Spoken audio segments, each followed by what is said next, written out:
조선왕조 의궤, 의궤라는 책을 보신 적 있으신가요? 의궤는 의식의 모범이 되는 책이라는 뜻으로 조선시대 왕실과 국가의 주요 행사를 개최한 후에 그 전 과정을 보고서 형식으로 정리한 책입니다.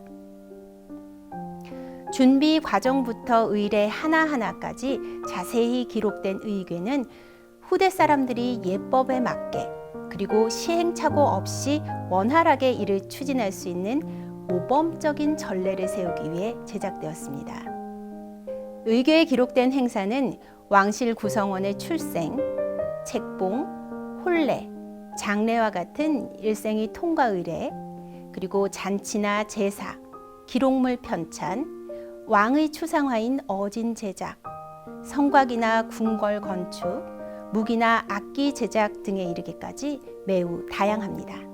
의궤에는 행사의 준비와 진행 과정, 의례의 절차와 내용, 들어간 소요 경비, 참가 인원, 물품을 만든 공장들, 포상 내역 등이 매우 상세히 기록되어 있어 국정 운영의 근거가 되기도 했습니다.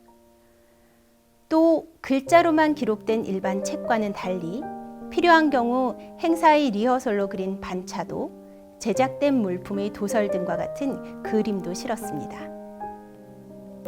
이처럼 의궤는 조선 왕조의 기록 문화를 반영한, 즉 예를 기본으로 다스리고자 하는 조선의 통치 철학을 담고 있는 중요한 역사 자료이기도 합니다. 의궤는 여러 부를 만들었습니다. 왕이 보는 어람용과 관련 업무를 담당하는 관청, 실록을 보관하는 지방 사고 등에 보관하는 분상용으로 나눌 수 있는데요. 보통 의궤의 종류에 따라서 5부에서 9부 정도 제작했습니다. 지금 국립중앙박물관에 있는 외교장각 의궤는 대부분 왕이 보던 어람의궤였습니다. 고급 종이인 초주지에 붉은 안료로 줄을 그은 다음 해서체로 정성껏 내용을 썼습니다. 반차도나 도설 등은 최고의 화원이 고급 안료를 사용해 곱게 그림을 그리고 채색했습니다. 표지는 고급 피단과 노쇠 물림으로 장정하여 예술적 품격도 매우 높습니다.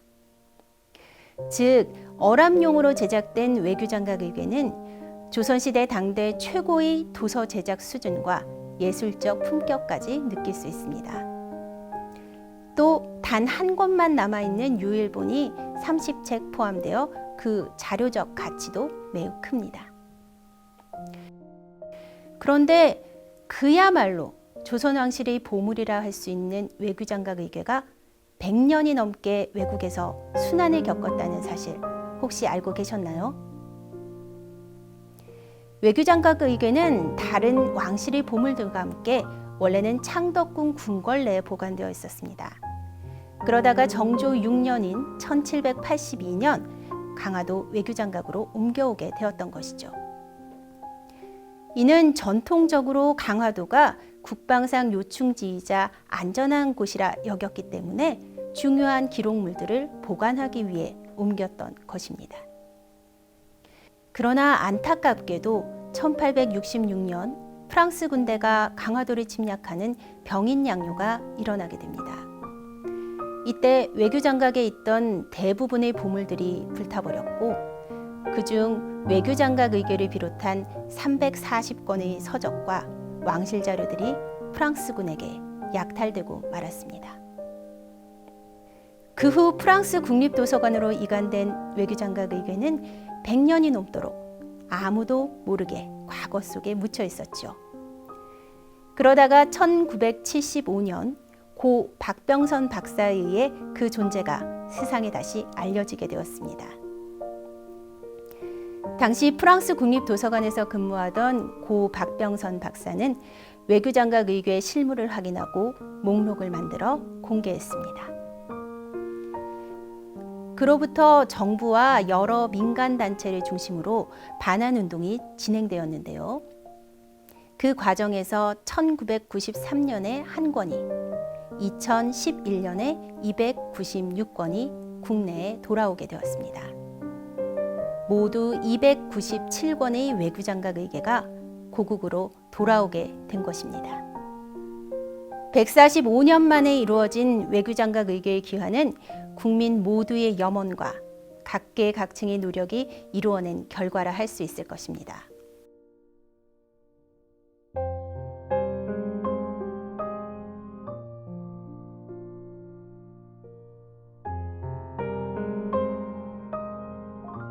엄정한 기록 정신으로 정리한 조선시대 여러 행사들의 세세한 이야기, 거기에 예술적 품격까지 더한 책.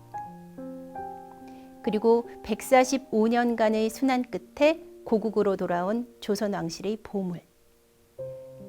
외교장각 의궤에 담긴 더 많은 이야기들은 국립중앙박물관에서 직접 만나보시기 바랍니다.